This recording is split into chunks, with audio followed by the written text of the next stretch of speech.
Christ Triumphant, a devotional of Ellen G. White, November 27. Three angels' messages, a call to the Word of God.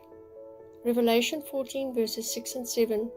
And I saw another angel fly in the midst of heaven, saying with a loud voice, Fear God and give glory to him, for the hour of his judgment is come.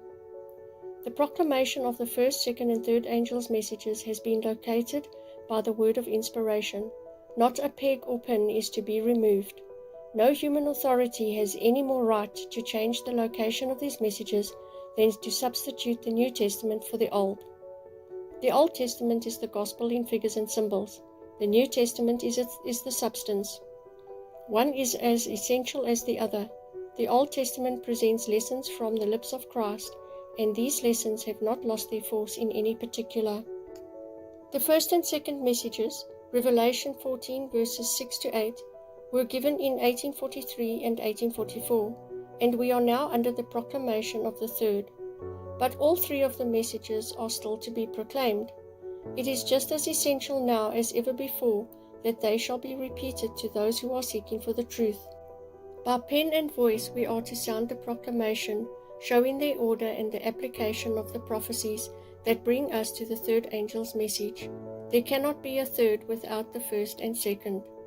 The book that was sealed was not the book of Revelation, but that portion of the prophecy of Daniel that related to the last days.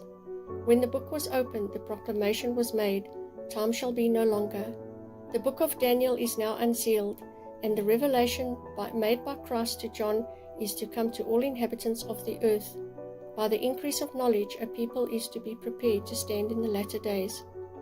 Revelation 14 verses 6 and 7 quoted, This message, if heeded, will call the attention of every nation and kindred and tongue and people to a close examination of the Word, and to the true light in regard to the power that has changed the seventh-day Sabbath to a spurious Sabbath.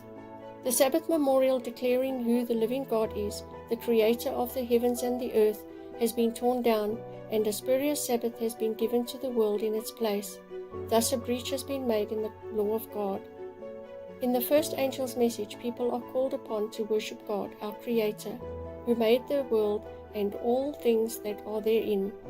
The message proclaimed by the angel flying in the midst of heaven is the everlasting gospel, the same gospel that was declared in Eden when God said to the serpent, I will put enmity between thee and the woman, and between thy seed and her seed.